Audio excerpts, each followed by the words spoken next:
tá? E agora nós vamos partir para as análises propriamente ditas, né? Nós vamos ver que para qualquer análise, qualquer modelo estatístico que vocês forem rodar daqui por diante, pessoal, é imprescindível uma análise descritiva bem feita. Ou seja, é sempre necessário que a gente construa gráficos, tabelas, para que a gente entenda, tá, o comportamento dos dados. Por quê? Quando a gente fala modelar, o que é modelar? Modelar é você supor, imputar uma determinada estrutura para um conjunto de dados e ver como ela se adapta àquela estrutura pré-determinada. Pode ser que você está imputando uma estrutura que os dados não conseguem permear o que está sendo colocado. E como é que eu vou conseguir inicialmente estruturar esse conjunto de afirmações, de suposições, a partir de uma análise descritiva bem feita, tá? Eu vou vou falar um pouco sobre técnicas gráficas, e nós vamos começar a falar a respeito das variáveis qualitativas. O que são as variáveis, só para a gente lembrar, o que são as nossas variáveis qualitativas? São variáveis que são medidas tanto em escala ordinal quanto em escala nominal, expressam qualidades, mesmo que essas qualidades tenham uma relação de maior ou não, ok? Então vamos lá. Ó, uma vez organizados os dados, nós precisamos converter essas informações em informações úteis. O que adianta eu pegar uma planilha de dados, igual aquela que nós observamos anteriormente, cheia de números, características, se nós não conseguirmos resumir aquilo ali em informação útil, de nada servem os dados. Agora, quando nós falamos resumir, nós temos que tomar um certo cuidado. Nós devemos resumir, porém, de forma consistente. A informação que está sendo extraída, ela tem que ser consistente, tá? Então, pessoal, para atingir esses objetivos, tá? É necessário a gente utilizar o quê? Tabelas, gráficos, modelos, tá? E algumas ferramentas que nós iremos apresentar agora vai nos auxiliar justamente na descrição desse resumo e também, posteriormente, nas suposições que podem levar a um modelo mais complexo, tá? Vamos lá. Então, a organização, sumarização e descrição dos dados podem ser feitas por meio de gráficos e tabelas. A construção de tabelas ou gráficos dependerá necessariamente do tipo de variável que nós estamos trabalhando. Existem gráficos mais apropriados para variáveis qualitativas, gráficos mais apropriados para variáveis quantitativas, ok? Por exemplo, quando trabalhamos com variáveis qualitativas, a construção de tabela é muito intuitiva, tá? Mas nós também podemos apresentar essas variáveis a partir de algumas medidas gráficas. Em geral, quando nós trabalhamos com variáveis qualitativas, a gente tende a observar, construir uma tabela de frequência e, a partir dela, elaborar gráficos que vão nos auxiliar a descrever aquela tabela de forma visual, né? Então, vamos lá. A tabela deve apresentar o número de observações classificadas em uma determinada categoria ou conjunto. O número de observações que são observadas numa categoria, numa classificação, nós denominamos de frequência absoluta, tá? Também deve ser apresentado o número relativo de observações, ou seja, qual é a frequência relativa? O que aquele número representa em relação ao todo, tá? Porque nós temos que ser capazes de mensurar essas diferenças. Uma forma da gente mensurar, comparar diferenças, é a partir das frequências relativas. Vamos considerar o seguinte exemplo, ó. Vou apresentar uma tabela que contém 5 marcas de carro mais vendidas no ano de janeiro a agosto de 2000, do ano de 2000. Tá aqui. Então, eu tenho aqui, ó, automóveis nacionais mais vendidos. Então, eu tenho aqui os modelos, né, as classificações, seriam Gol, Palio, Corsa, Uno, Corsa, Sedan. Quantidades vendidas, eu tenho Gol, 166.158 unidades vendidas nesse período. Palio, 86.776 unidades, Corsa, 66.065 e assim por diante.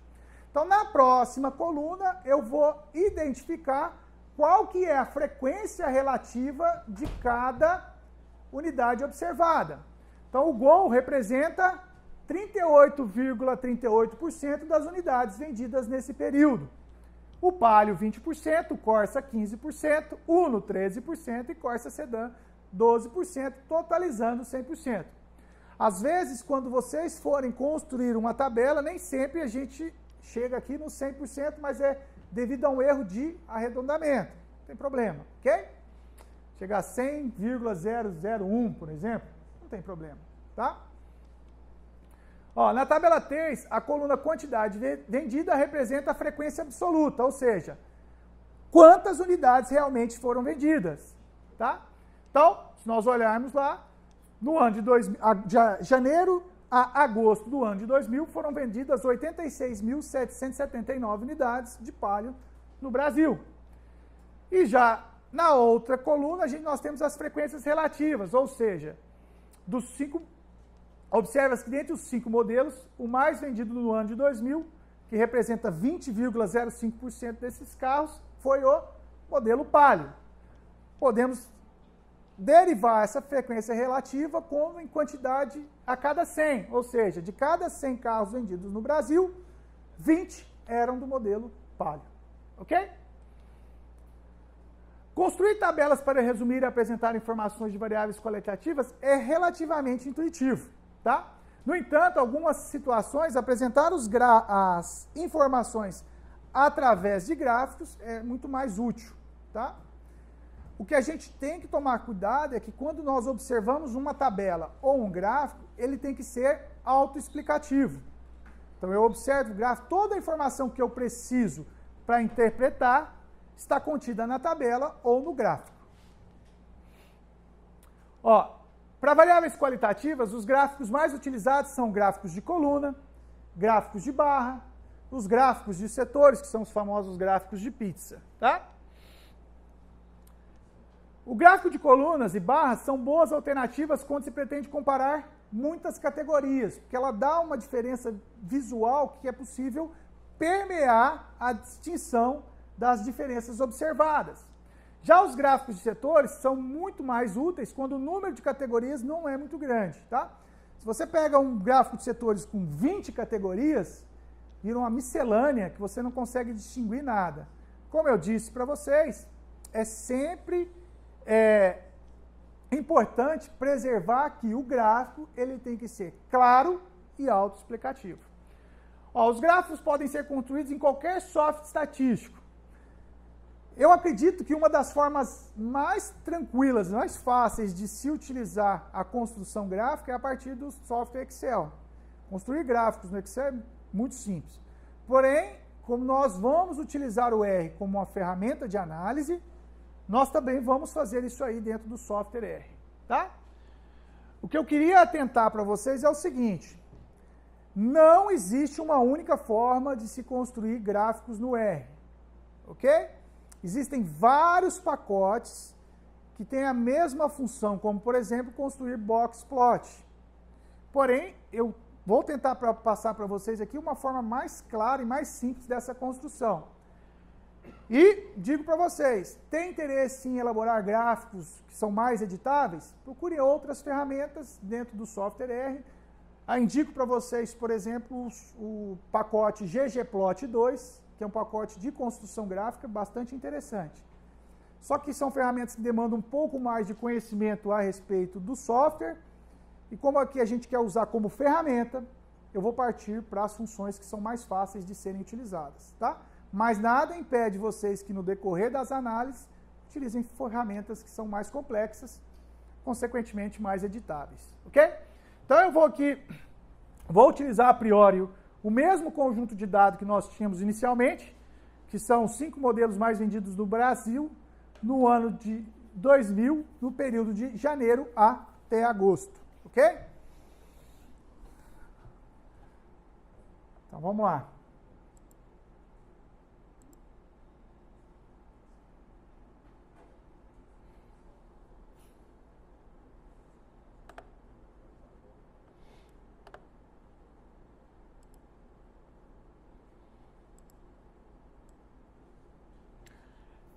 Nós vamos disponibilizar para vocês depois esse banco de dados em formato CSV. Todas essas linhas de comando também serão disponibilizadas para vocês posteriormente. E é bom que vocês vão poder utilizar essas funções, reeditando, vendo o que acontece dentro de cada argumento da função e o que é possível de se fazer dentro dessas funções pré-estabelecidas, tá? Então, inicialmente, eu vou... Os dados foram imputados .csv, está aqui. Então, vou ler os dados, meu conjunto de dados, está aqui. As variáveis são modelo e total, ok? Se eu quiser deslumbrar o meu banco de dados, basta eu clicar aqui, ó, tá aqui, ó, modelo, Gol, Palio, Corsa, Uno, total vendido no período, ok? Então, gráfico de colunas. Como eu posso construir um gráfico de colunas no R? Uma forma que nós temos fácil de se realizar isso é a partir da função barplot, tá? O que eu posso identificar dentro da função barplot? Eu posso identificar o total, posso colocar um título no gráfico, tá aqui, ó, número de veículos vendidos. Posso identificar o nome do eixo X, bom, eu quero que o eixo X seja identificado como modelos. Posso identificar o nome do eixo Y, que serão totais vendidos, tá? As barras, eu posso colocar todas as barras de uma única cor. Basta que para isso eu identifique, por exemplo, cor igual a blue, ok? Note que eu posso identificar cor tanto por número quanto pelo nome. Aqui nesse caso, o que eu estou indicando aqui para a construção do gráfico? Que cada coluna vai receber uma cor, a primeira coluna vai receber a cor 1, a segunda a cor 2, 3, 4 e 5, tá?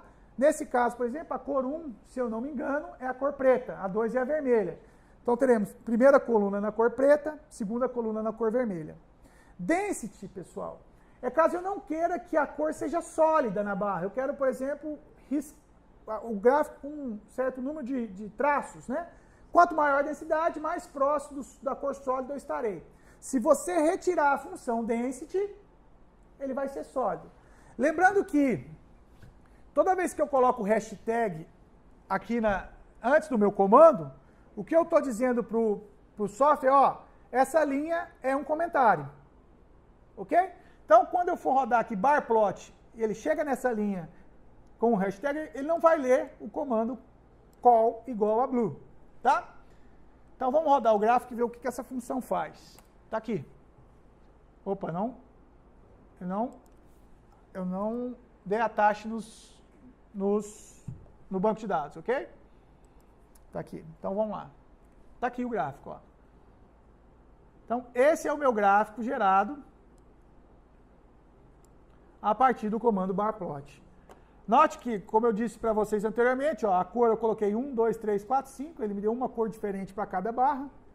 Coloquei density igual a 10, ele colocou a densidade dos riscos um pouco espaçada. Se eu ponho aqui density igual a 100, por exemplo, e rodo novamente, os gráficos vão ficar com a densidade um pouco maior, então eu posso mudar. Se eu retirar a densidade, ele vai plotar as colunas com cor sólida, tá aqui, tá? Então, são gráficos que são editáveis e eu posso fazer isso da forma que eu achar melhor. Eu posso descrever o meu gráfico da melhor forma possível, tá? Um outro argumento que nós temos aqui é o horizontal, né, igual a false, ou seja, eu não quero um gráfico de barras na horizontal, ele plotou os gráficos aqui na vertical, porém, se eu quiser um gráfico de barras na horizontal, basta eu colocar horizontal igual a true. Então, só para que a gente observe o que acontece. Está aqui o gráfico de barras na horizontal. Ok? Então, são formas que nós temos de construir gráfico de barras no R. É a única forma de se fazer isso? Não. Existem outras formas e fiquem à vontade para utilizar a função que melhor vocês se adaptarem. Tá? Que é uma forma fácil e simples de se realizar essa tarefa. Ah, mas eu não quero colocar nas colunas a quantidade vendida. Eu quero colocar a frequência, o total, frequência relativa. Basta que eu transforme esse total em frequência relativa. Como eu transformo o total em frequência relativa? Usando o comando prop.table. Tá? Quando eu clico aqui, ó, prop.table do total, ele vai me dar qual que é a frequência observada dentro de cada classificação. Bom, e ploto somente as frequências observadas. Tá aqui? Então aqui eu tenho um gráfico onde agora de colunas, onde o meu eixo Y é justamente as frequências observadas. Tá? Então, fica a cargo de vocês trabalhar um pouco isso aí para verificar como a gente pode editar. Existem outras entradas, né, que podem ser imputadas dentro da função barplot, porém, aqui a gente tem, acho que eu creio que tenho as essenciais aí. Mas qualquer coisa, tem dúvida do que dá para ser feito, vem cá, barplot pergunta quais são os argumentos da função e como isso aí pode ser realizado.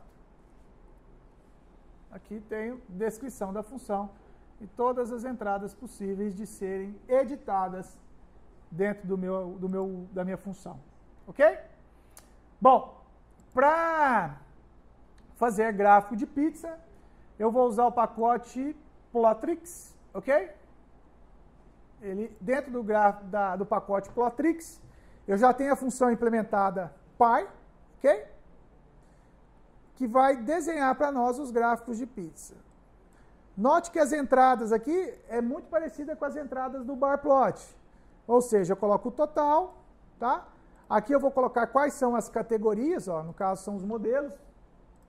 Lembra que quando eu dei o attach, a variável modelo tem justamente as características, as categorias observadas dentro da variável modelo, ok? Então eu tenho aqui, ó, pedir para desenhar as cores de acordo com o tamanho, a magnitude do modelo, tá? Em vez de especificar números, posso colocar um título também dentro do meu gráfico. Então, um gráfico de pizza executado dentro do software R. Não, mas eu quero identificar as proporções de cada classe. Como eu faço isso? Você pode fazer isso a partir do comando text. O que ele faz? Ó, quando você põe locator igual a n igual a 1, ele vai esperar que você vá na posição e dê um clique. Onde você clicar o mouse, ele vai identificar o texto. Então tá aqui, ó. Cliquei o primeiro, ó, você está vendo que o R está em processamento. Por quê? Porque ele está aguardando que eu venha aqui no gráfico e indique onde eu quero colocar essa proporção. Vou colocar aqui. Bom, eu quero agora a segunda proporção. Basta novamente eu executar o comando, venho aqui em palio, que é justamente referente ao segundo modelo, e dou um clique, 20%. Então, pessoal, são gráficos que são editáveis. Logicamente, o Excel faz isso de uma forma muito mais fácil, tá? Mas no caso em que nós não temos um Excel, o R serve para fazer isso de forma gratuita. Ok? Ótimo. Tá. Bom, mas eu não quero colocar dentro do gráfico a porcentagem. Eu quero colocar a característica e logo à frente a porcentagem que representa isso. Também pode ser feito, né? A gente edita. Como eu disse para vocês, são linhas de comando. Eu vou criar a variável proporção, que vai ter justamente a proporção, a categoria e logo à frente a proporção de cada categoria. Como eu faço isso? Vamos lá. Vou criar a proporção, vou primeiro observar qual que é a proporção de cada categoria, está aqui. Então, 38, 20, 15, 14 e 13. Vou usar essa função paste. O que ela faz? Ela junta duas variáveis, tá? Para se tornar uma única string, tá? Tá aqui, ó, paste. Ó, tá vendo? Eu tinha 38, 20, 15, então agora ele pegou a variável modelo e concatenou com a variável proporção. Criei Gol 38, Corsa 15, Corsa Sedan 13 e assim por diante. E agora eu vou introduzir entre as duas, ó, o símbolo de porcentagem. Tá aqui.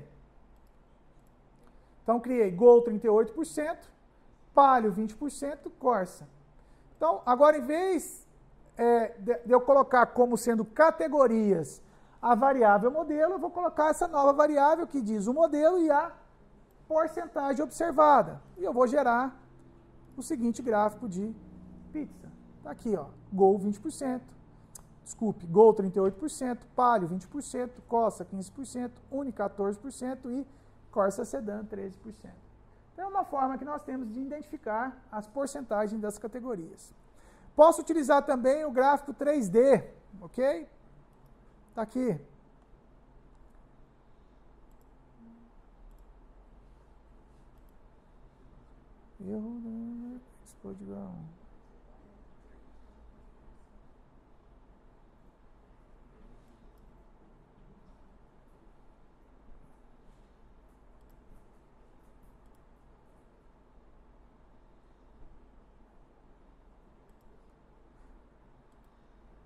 Bom, posso então criar o gráfico 3D.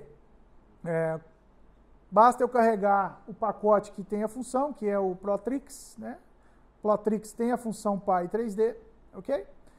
A forma de implementar é igual, então eu tenho total, quais são as categorias, né? E eu gero um gráfico com 3D, ok? Aqui, essa entrada explode aqui, ela dá justamente qual é a separação que você vai querer entre as fatias, né? Quanto maior, mais espaçado, tá? O gráfico aqui ele não está muito legal, mas a gente pode plotar ele num tamanho maior. Está aqui o gráfico. Ok? Então, são formas que nós temos de construir gráficos de pizza ou gráfico de barra dentro do software R.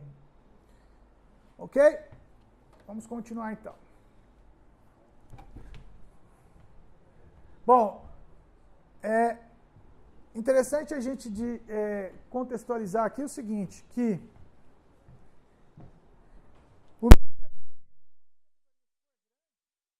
a escolha é o gráfico de barras, ok?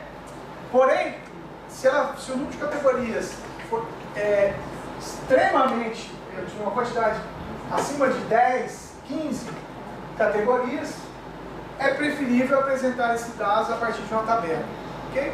O gráfico, ele tem sempre que primar pela qualidade da informação que está sendo observada e exposta, tá?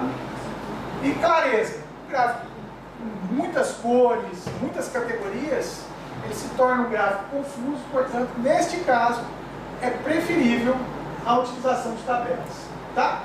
Vamos falar um pouquinho a respeito de tabelas. Tá? Tabelas contêm informação textual e numérica. É a grande diferença dos quadros, né? Que somente utilizam informação textual. A tabela deve apresentar necessariamente os seguintes elementos. Toda vez que nós formos construir a tabela, nós temos que ter o título, a fonte e podemos ter notas explicativas também. Título é a seção que descreve de forma clara e resumida o conteúdo da informação que será apresentado na tabela.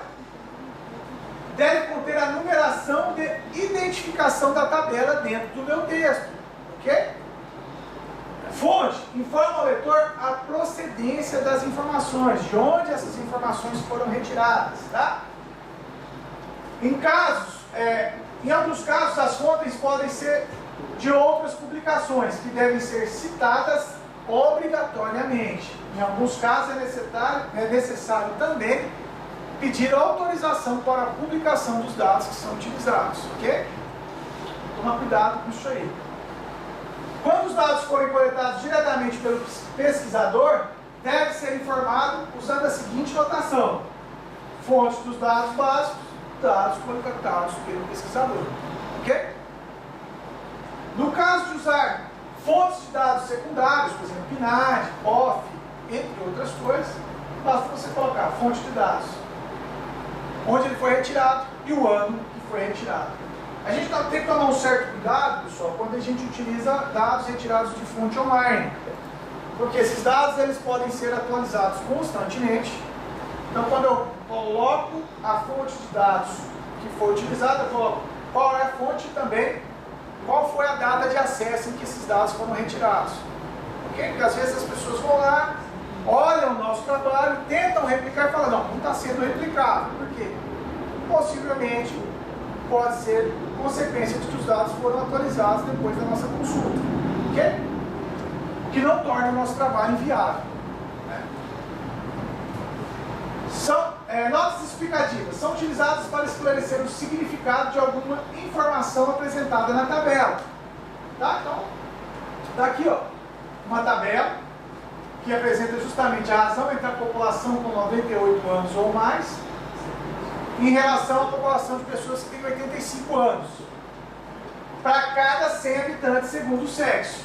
Olha que interessante aqui, se nós observarmos essa tabela, ela nos fornece, por exemplo, alguns indícios, né, de um possível erro de coleta, alguma magnitude. Vamos olhar aqui, Brasil. Ele está falando que eu tenho no Brasil 31,73 habitantes a cada 100 com 85. Olha o Japão. O Japão é uma população muito mais idosa do que a população brasileira, né? Então, a partir da tabela, por exemplo, a gente já pode identificar possíveis erros de mensuração. Ok? Por isso que tabelas devem ser construídas de forma clara e a gente tem que tomar cuidado também ao se elaborar a tabela, dar uma revisada, ver se está coerente aquilo que foi descrito dentro da nossa tabela. Tá?